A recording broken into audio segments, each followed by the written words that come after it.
All right, hello everyone. Welcome to this special Vlogmas series of my Lifestyle podcast, the Ivory Ivorying, the show that talks about the dark, unpolished, secret side of higher education. I'm your host, Dr. V, a former college professor turned digital creator and entrepreneur. If you want the Cliff Note versions of how I made that transition, you can check out my complimentary life class at drvernitaglenn-white.com/start-here. In today's episode, we will be talking about the ins and outs of articles that I read on Inside Higher Ed. And today, this is Florida's Failed Searches by Josh Moody. I will put the information in the description in the show notes below. Be sure to listen all the way through to the end. You will hear some great offers, and you will be supporting me by boosting the watch time. I would also appreciate your support as you hit those three buttons, the like, subscribe, and share button if something sparked you to do so. And remember, it is free. Sometimes I do have guests on my Live Talk podcast, and you can watch them on the playlist Women Who Vibe or on the playlist Resume to Reinvention located on my channel. However, in this series, it'll just be me talking to you for Vlogmas. The Ivory Tower Be Ivorying is a special Vlogmas series brought to you by Brilliant Wellness, my e-commerce shop. And let's listen to our sponsors right now. I got into the e-commerce wellness space when I was working as a college professor for several reasons. I wanted a high-quality way to take care of my body when I was traveling to different conferences, speaking, and doing consultant work. I wasn't always eating or sleeping well, and I knew I couldn't keep this up for long before doing some serious damage to my body. The second reason I got into e-commerce was to be able to share with others who trusted me and valued my opinion. I wanted my friends and family to be healthy and also support the environment with natural products. The final reason I got into social sharing and e-commerce was to earn additional income and to help others do the same. I figured since I bought similar products in the past, why not get paid for using them now? I also wanted to help others find a fun and exciting way to earn additional income by sharing products they were going to use anyway. Through Brilliant Wellness, we offer a variety of clean living wellness products such as liquid collagen, our infamous fat-burning pudding, smart coffee, and all things gut health. Also, a variety of household and self-care products. Many of our products are award-winning, high-quality, plant-based, plant-derived, or as clean as they can possibly be. First-time customers get $10 off their first purchase, and they can also get $10 in Live Clean credits to share the love with someone else. The best value is signing up for Smart Ship to save it up to an extra 15% every month. I love Smart Ship because unlike any other subscriptions, you get a chance to change your order every single month without being stuck with the same products. I can go on and on about these items, but check them out for yourself by visiting drvernitaglenn-white.com/wellness or click the description below and see the show notes for more information.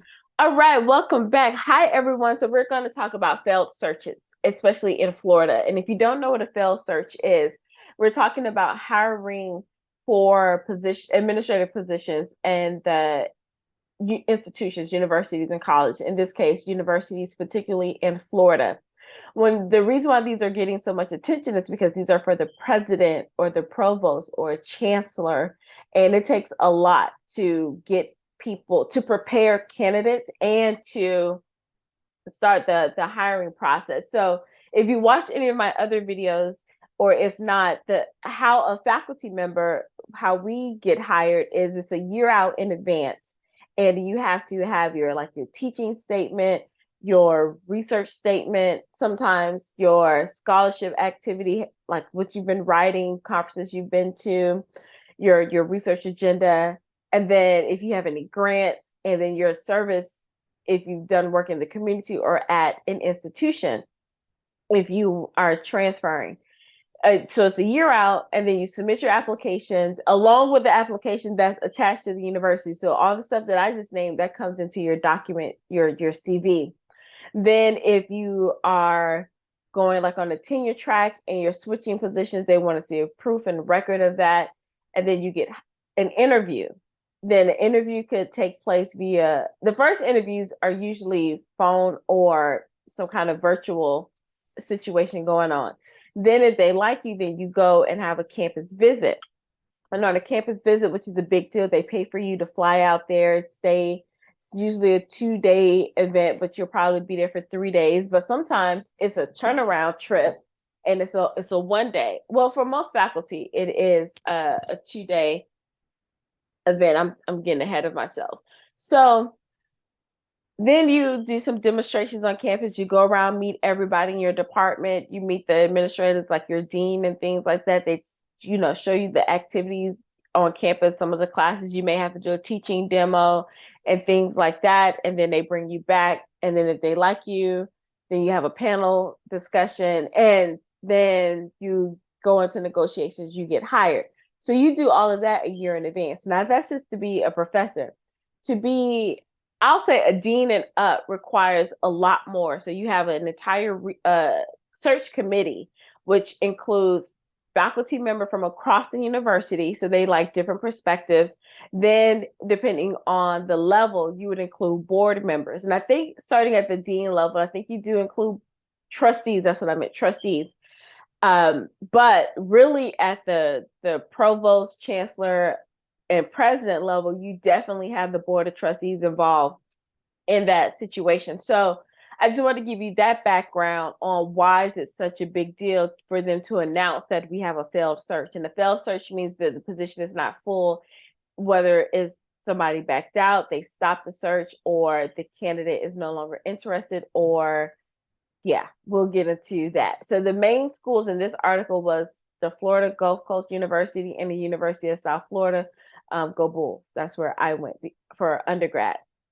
And then we're going to talk about Florida International University because I think they had something in here similar as well. If you did not watch my other videos, I look over because I do have notes, because this is just this type of this casual vibe that we're doing for Vlogmas. So in Florida, if you don't know anything about Florida, Florida is always like a hot topic in anything that is happening with us. I am a native Floridian. Yes, we do exist. Everyone aren't transplants. I just come here from the north or from our Caribbean environment, our Caribbean islands and things like that. There are people who are born and raised in Florida.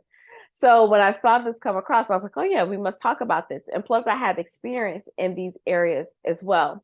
So Florida Gulf Coast, people are saying, and South Florida, the reason why we have failed searches for the president or the provost, which is like a vice president or a chancellor, those big areas, those big positions, is because of the political climate in Florida. The political climate. So they postponed some of the campus visits. A lot of them tried to say, oh, it was because the Hurricane Ian that, because it was so much devastation, which it was. And it could have been postponed, but they were like, that's not it, because people know what they're getting into. Maybe they couldn't come to campus to visit because of the storm, and that's a big deal. You want the people to meet the candidates. That could have caused it to be postponed, but a failed search means that it was just stopped. So some people say that it was because of what is happening in our political environment, and I'm trying not to get too far ahead of myself. So it says that the chancellor position for the university, for the state university system of Florida. So there's a part. So all the institutions are under like a governing body, I would say, especially the public institutions, under a system. So it's a system, and then all the institutions are working on their own kind of thing like that. But somebody that sits above even like the presidents of the universities. But ultimately, it's the board of trustees who like really run the schools. Just like in government, it's like the house, even though we have a president. You know what I'm saying? So they said that for that position for the state university system of Florida, that only had 8 applicants. So they're saying only 8 people applied for this high level position. I don't know if that's true or false, but they said they only had 8 applicants out of. Now, people apply from all over the United States. I would say world, but for the most part, all over the United States. So you mean to tell me only 8 people were interested in this particular job? For the power that this job has alone, I'm sure it was more than 8 people. But then again, with that power comes that responsibility. So maybe it was only 8 people. And they gave it to, I think he was a former state senator, Ray Rodriguez. Yeah, former state senator. And we'll come back to why that emphasis on former state senator was there in a minute. So my time on a search committee, I was on a search committee, I think I said this in previous videos, for faculty. And then I was on a search committee for a dean of a college at my institution. And then I was indirectly a part of our president search when I was there. So I was there when they were bringing in a president that she was new. And then I was there when she retired and they started the process of getting a new president. And I was there when he took over. So it was a very interesting time. And I was like, wow. And I only worked in the institution for 5 years. And I was like, wow, I had a lot of experience during that time. So this is another reason why these articles are fun for me. So my time there, how it happened with I explained the process of a faculty member. With the dean, it's a little more intense because the dean is especially a dean over a school. So it's like they're like a little mini president over the school. And I was working with the School of Music at the time. I don't care, put it out there. The School of Music, which all of the music majors and all things associated with music in this particular school. So we went through, had all of these applicants. So what happens is you get everybody's CV, and the CV is loaded with information. And if you're applying for a dean position, that means you've been teaching for a while, you've got some research, you've done conferences, papers, articles, books. My CV as just being on a tenure track as an assistant professor was only like 10 to 12 pages. These people, because depending on how long they've been in there, we're talking about 20, 30, sometimes even 50 pages worth of track record. So that's like the college version, higher ed version of resumes. So you're looking through that and you are scanning, like you want to kind of look to see their experiences. So it's that, and then any other supporting documents that they have to submit, philosophy statements, research statements, their plans for their role for the school that they're coming in, their background, their experiences, all of those things. With the School of Music, they want to know, like, have you published music? Are you an actual musician? Do you understand how this works and things like that? So that's before the people come in. You're looking at them and then you do separate them in piles. And the committee is usually, I think it was, I'm trying to envision, we were at a round table, so maybe like 10 to 12 people on the committee, and you have a member from the board, so a representative from, like, they try to get from every college or every department on campus. They try to get a range of people, tenured, non-tenured, different levels, and that's important. And I was untenured at the time, and sometimes it's like people were nervous about putting me on the committee, especially at that high level committees, because, like, would I actually use my voice, or would I be afraid because I'm not tenured? No, I was not. So then you have that. So you're looking at applicants, you put them in piles, and then it's like, well, who do we really want to take a closer look? So we scan through a lot, and a lot of times people look at pedigree. It's like pedigree is one, but there are certain things that you hit really quickly to see if they're worth taking a deeper dive. You don't deep dive look at every single one, because some people you can just throw them out. Like, some people just be shooting their shot, to tell you the truth. It's like, we had assistant professors. It was like, you have been teaching long enough, or you haven't even, not saying that they couldn't do the job, but it's like, really, you only been teaching for 2 years at your institution and you want to be a dean?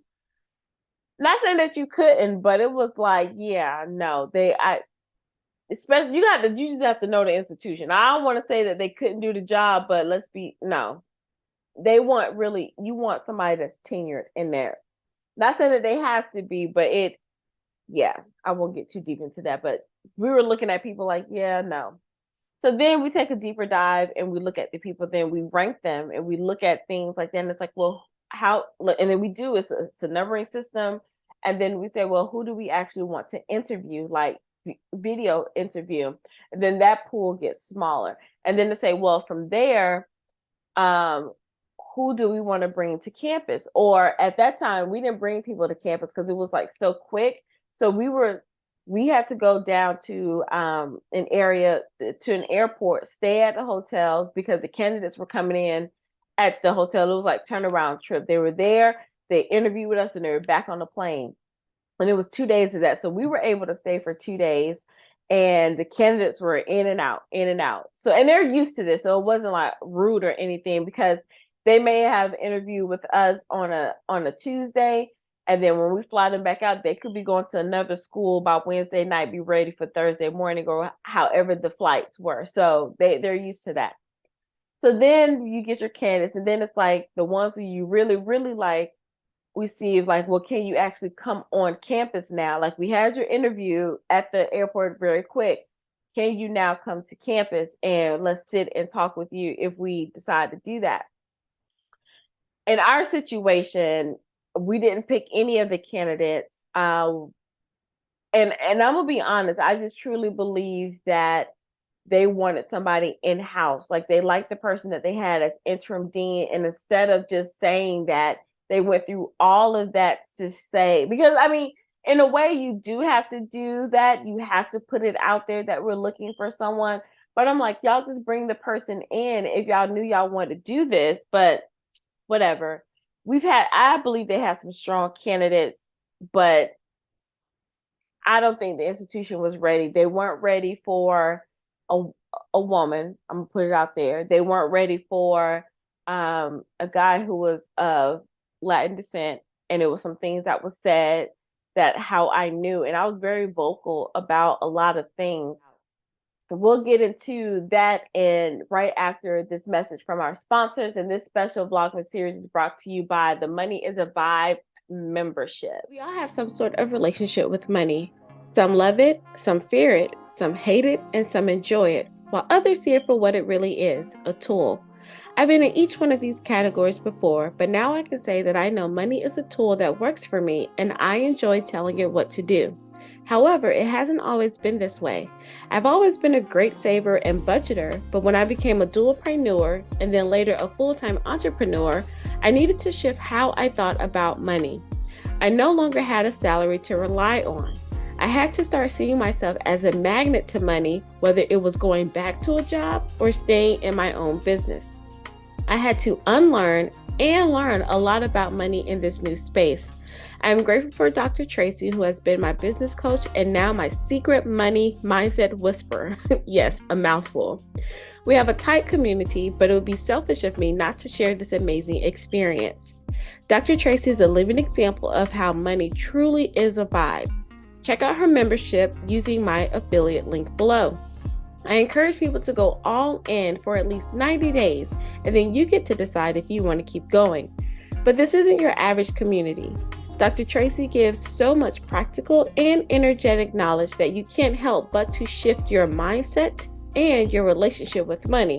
Well, if you're open, of course. Check out the Money Mindset membership, and I can't wait to see you on the other side. I remember one situation where one of the board members, trustee members, came and he was like, he wanted to touch my hair, and I was like, can you not? Like, that's rude.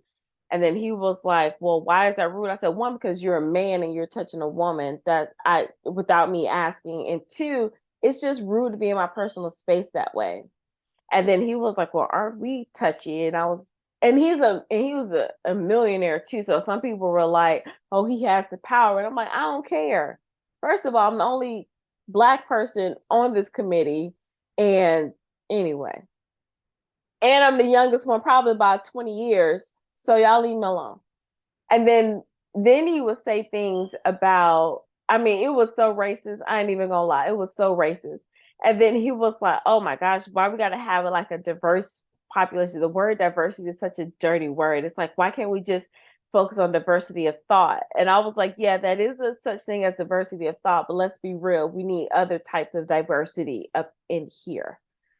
And so that's just how things were jumping off while I was on the committee.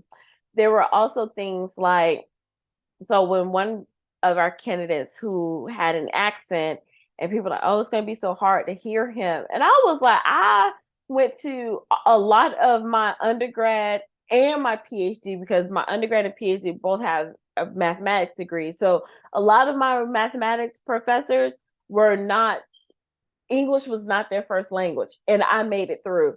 So for them to be like, oh, well, the language barrier, and I'm like, get over that. That's it. And it was like, you can understand him.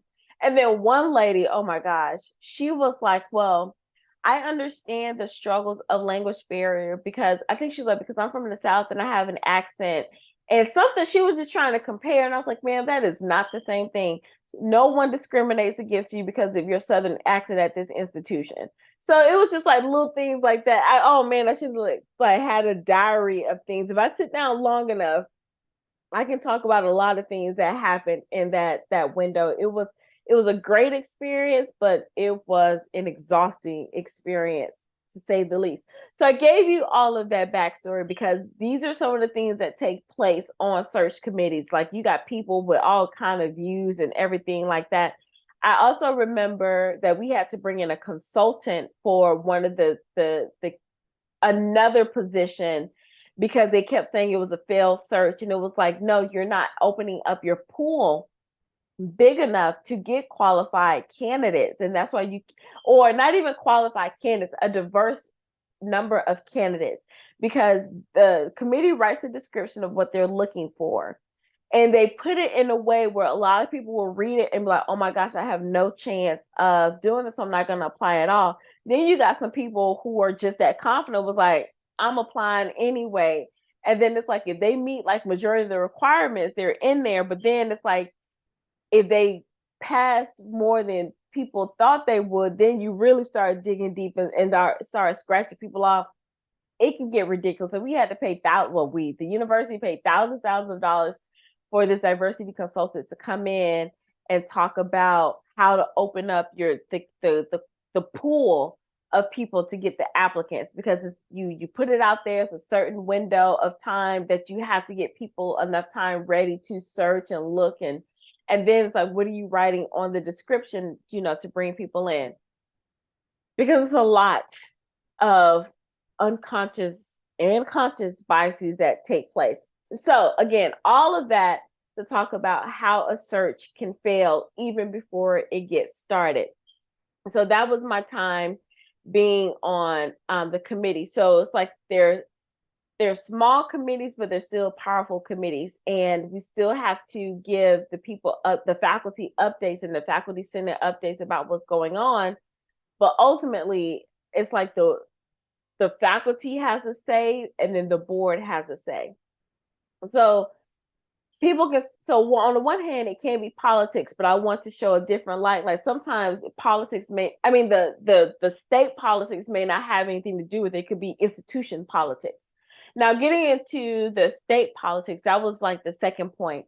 And a lot of people were saying that candidates were backing out because our governor in Florida at the time of this recording, Ron DeSantis, really wants his hands in how hiring is happening in higher education, how the curriculum is being formulated and distributed throughout the institutions, and how what's being taught, and academic freedom is being in question. And that's what the article is saying.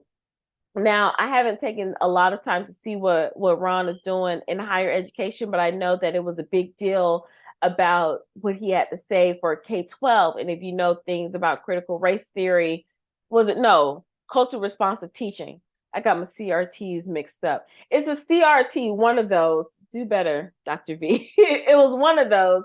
And it was like, we shouldn't be teaching that in schools. And people are like, yeah, it's going to make racism more. It was a lot. So he had a lot to say in K-12 education, and apparently has a lot to say in higher education. So people who are coming in for those roles, they're like, we don't have time for the political BS. It's like, okay, we come here to do the job, but if your governor is going to be so tight into what is being, his hands are going to be like that close to what we're saying was happening, we don't want any parts of it, because it's bad enough they already have the board of trustees like down their throats on some stuff like all the time. But they're like, if we have to deal with them and the governor, we're out.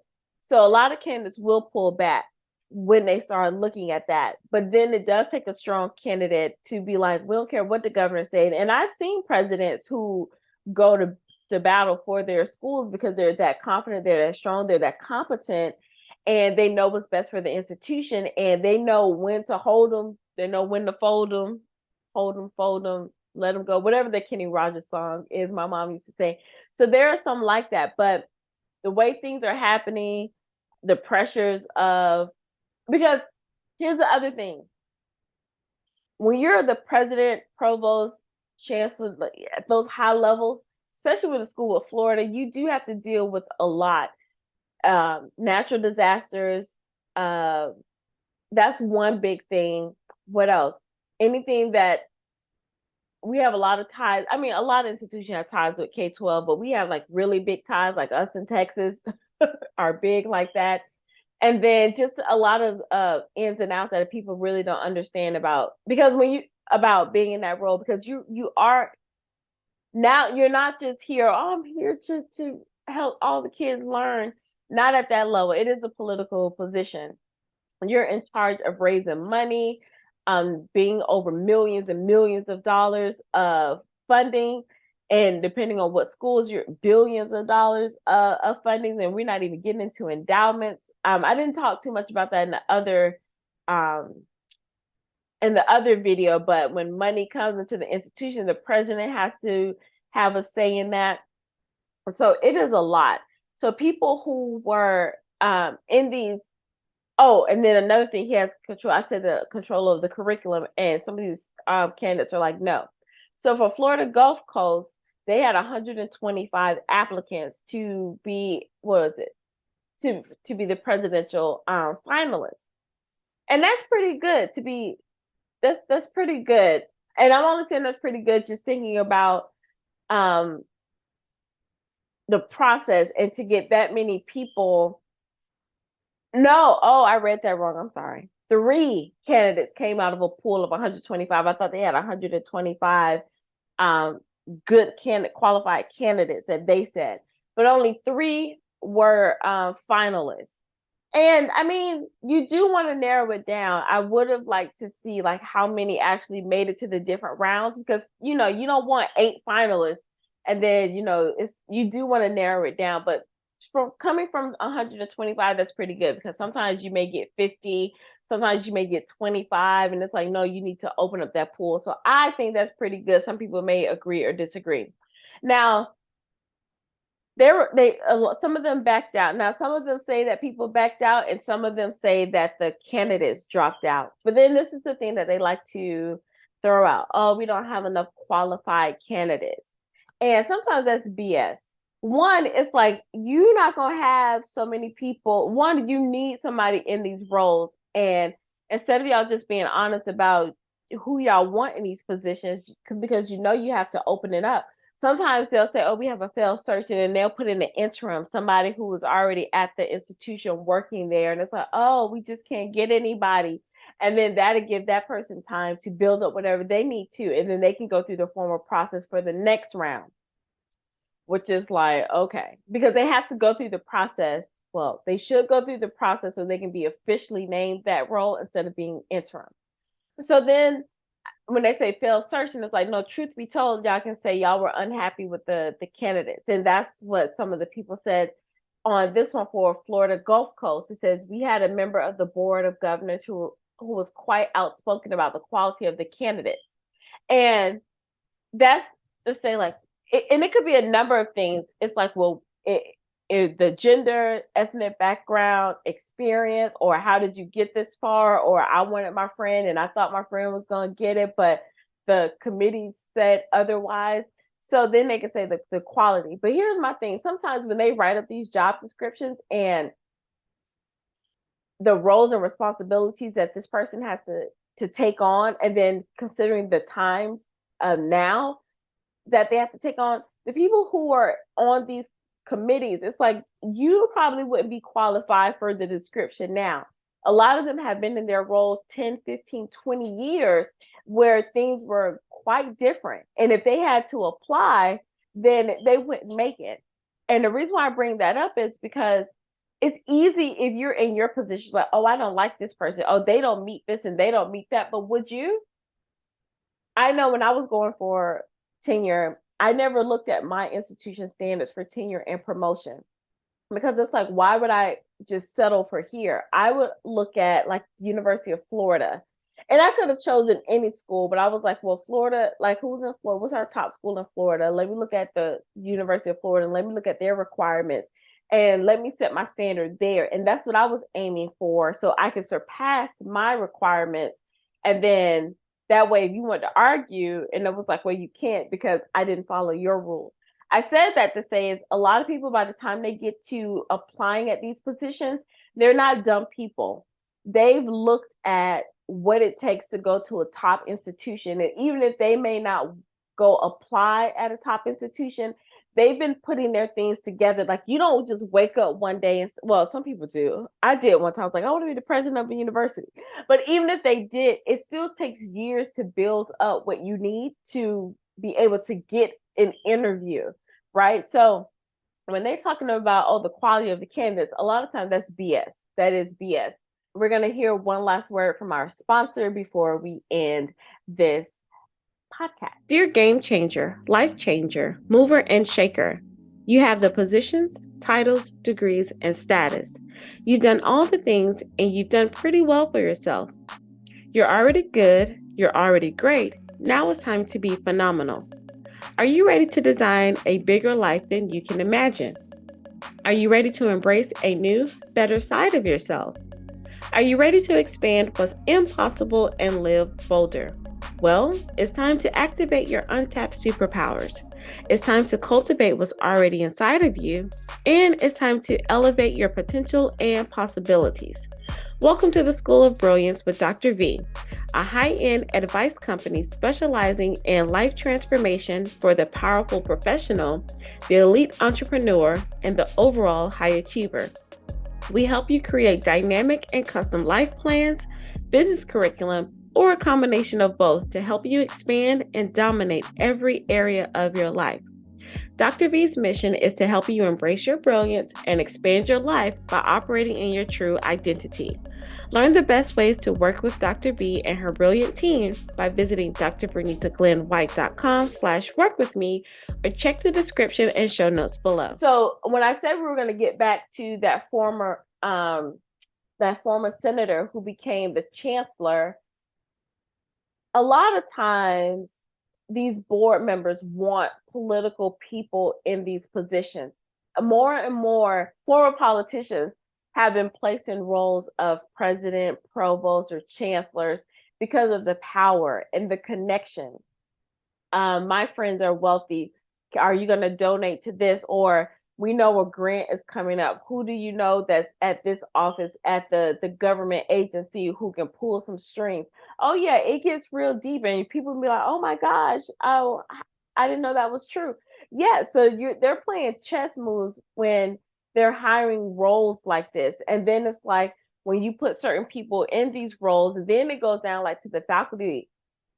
It's like, well, do I even want to work at a school where I know this person is going to be in charge of X, Y, and Z, or they're tied to this, that, and the other? Some people show up and they don't care. But if you really want to understand the ins and outs of higher education as a new faculty member, you do want to pay attention to things like that because it goes with policy. You want to know who's on the board of trustees. You want to know their interests because they really pretty much run the show. So when they're talking about, so then the reason why I said sometimes the qualified candidates is BS, and no disrespect to any politician who didn't go through any training of administration or higher education. It's like just because you were good in politics doesn't mean that you know how to really run a school, especially because students are still at the heart of the matter, even though they're not here. Like, let's save all the kids. Everything still goes down to the students because we even had students involved in our searches and things like that, and the president search, because it's like, yeah, the students, this is why this exists, right? So it's like, what really what makes you qualified. Just because you were a senator doesn't mean you would make a great president of a university. Now, you may have some political ties and you may get some donor money, but do you really understand curriculum? Are you going to be able to know when a governor shouldn't be saying anything about a curriculum? Are you going to be able to stand up against that? Or are you going to side with the governor because y'all have this political connection? So it's a lot that goes into that. I remember for my former institution, the president who came in, I think she did about a good 10 years. And then here's the other thing. People bring in presidents, they have specific roles that they're supposed to do. One could be, we just need you to sit here, be quiet, let this money roll through. We just need a body here. The board of trustees got it. Some people like that. They're like, look, I just want the title. I can be here a few years and go on to my next. Then you have some presidents who are the cleanup presidents. And from what I was told, the president that was there when I was there, I was told that was her role. She was supposed to clean up and get money. And that's what she did. She came, and I think she was the first woman president that institution had, and it was founded 100 years ago. May I think she was the first woman. I don't know. I got to check, but it went. I know when I look at because they got the wall of the presidents: white man, white man, white man, white man, white man, white man, white man, white woman.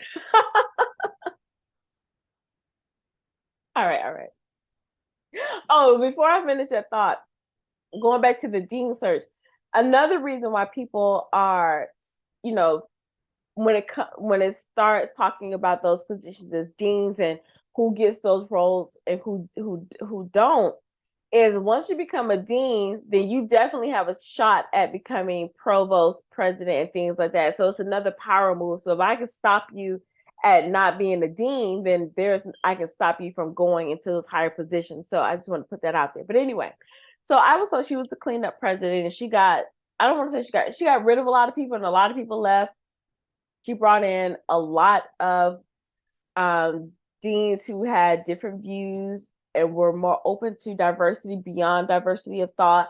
She brought in a lot of money. Like, this lady was out here hobnobbing, shaking hands, kissing babies, doing all the things that she needs to do to bring in money into that institution. So she was doing her thing, and then she was like, it's been fun. I'm out. But she had announced it a year in advance. So she was just kind of like, I'm in this role getting paid, but I'm not here. And then the university had to have a search, and I said indirectly because, there were parts that each department had to do as it related to the president candidate search. It was a whole big thing. So if I told you what happened with the faculty and with the dean, then you can 10x it what it looks like to bring a presidential candidate to a university to be hired. So I remember when he was hired, and then I was on my last leg. I was about to be out, and I got a chance to talk with him and share some concerns about Black faculty members and Black women faculty members. I was on like a little uh task force that we had put together with underground, and it was more no it was women, global majority minority women, right? Global majority but minority on campus. So we had it was mostly Black women. Then we had some Latinx women, Latina professors, and then was she from Iraq or Iran? I think she was Iranian.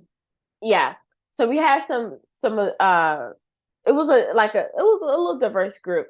So we were able to share some concerns with the president, and it was like, look, I know that and we know how this worked because we had a higher level administrator on our side as well to let us know, like, if you're going to approach them, this is how you approach them, this is how you get in, and things like that. So it pays to make some connections so that you can. This is what I'm saying. There's a rule book, and I never liked to. I'm like, you got to know how to play the game. I was like, I never liked that phrase, play the game. But understand that there is a game, and then you want to get the rule book because you don't want to show up playing spades and everybody playing chess. So we're not even talking about chess and checkers. I'm like, you're on a whole different playbook, right? You suited up for football, and we out here playing tennis. But anyway, so we were able to get meetings with him and letting him know, like, I know a lot of people aren't going to tell you, but this is what's happening. And I was happy to share a lot of things that were taking place. And plus I was on my way out anyway, so I was telling everything, okay?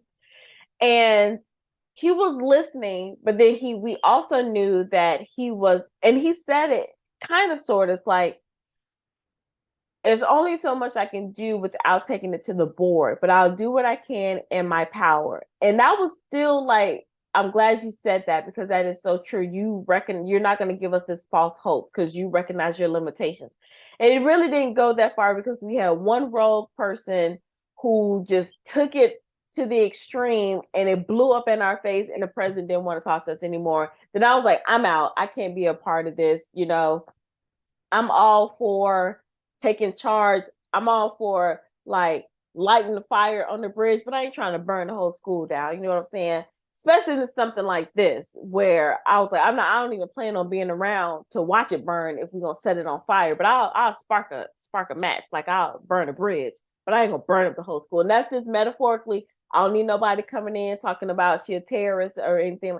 That's not what I'm saying. It's a metaphor. So it's like either I'm gonna start a little trouble, and get the conversation going, but I'm not gonna come in and just dismantle everything, right? And because I can't fight 100 years worth of racism and bigotry. But anyway, so I said all that to say is he understood what was happening. They got another white male, of course, because they were like, "Oh, this woman, she was doing too much, so we got to bring in a man." I mean, they didn't say that. I'm saying that, but it's just a lot that happens on searches. So when they're talking about a failed search, it's like, well, what did you really want the candidate to do? I don't know what was said behind the closed doors once they get into an interview, because there are things where you'll get like one or two people to be like, come here. This is really what's going down. Oh, you get snitches on the thing. I had people when I was being hired come to me like, hey, let me talk to you real quick. And I appreciated those snitches, because it's like, let me know what I'm getting into. So I knew what I was getting into. I don't know if I was fully prepared, but I knew what I was getting into, because I had a committee snitch.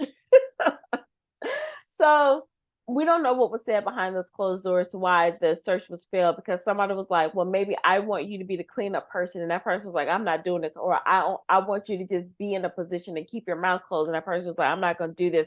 So they have to put out these politically correct terms about failed search, or the candidates withdrew, or we had to postpone because of the storm. The one article was like, oh, we had to postpone it because it was too close to our board of trustee meeting and we can't make a vote that close. I'm like, y'all knew these dates well in advance. I don't know if that's all the way true. So long story short, when they're talking about failed searches, it goes deeper than we don't have enough qualified candidates to fill these positions. These positions are deeply rooted in politics and power and the connections that they can make in the community related to money and ties to the education, the K-12 education system, the private sector, the workforce. Because why do you think a lot of kids go to college? Is because they are going to get careers into businesses, and a lot of people who own these businesses, a lot of the friends of politicians. So it gets really deep. This probably should have been under the scandals video too. But anyway, that's what I wanted to share with you. My thoughts were, things are not always as they seem when it talks about failed searches. And I think it's very interesting that Florida gets highlighted just like Texas, because they're very hot spots. And I'm pretty sure California does too, but I'm just thinking about just the education line. Florida and Texas are really hot spots, and you got to be a special type of person to be a president, provost, or chancellor, or any of these top administrative positions at an institution to be able to hold that spot. All right, so my closing thought is, like I said, you got to know the type of person that you are. Can you handle it? What is your role? Be upfront, ask questions. It's not always about what's doing best for the kids. It's about money and power, politics. And if you know that you don't really run the school, or if you want to take that position and you're ready to battle, then you'll do just fine. People who I've seen that have been successful, they either come from money, they have their own money, or they've got a good backing with the board of trustees. And I want to see what happens in these board of trustees meetings and how you get to be. I mean, I know how you get selected, but the people are there to, yes, do what's right for the students, yes, do what's right for the faculty, but ultimately is was doing right for the legacy of an institution who a reputation of the institution that's been around a lot longer than you were alive. And you as the president, chancellor, the vice president or provost, and the institution is going to be an institution well before you leave. And I told you the Ivory Tower will be Ivorying. So whether it's a fail search or not, they're going to keep it moving and they're going to get who they want, how they want, no matter what. All right. So that concludes this series on this particular topic. Stay tuned for our next one. And thank you so much for listening and learning with me. And whether you are beginning your day or ending your night, remember to be well, be empowered, be bold, and be brilliant. Until next time, bye.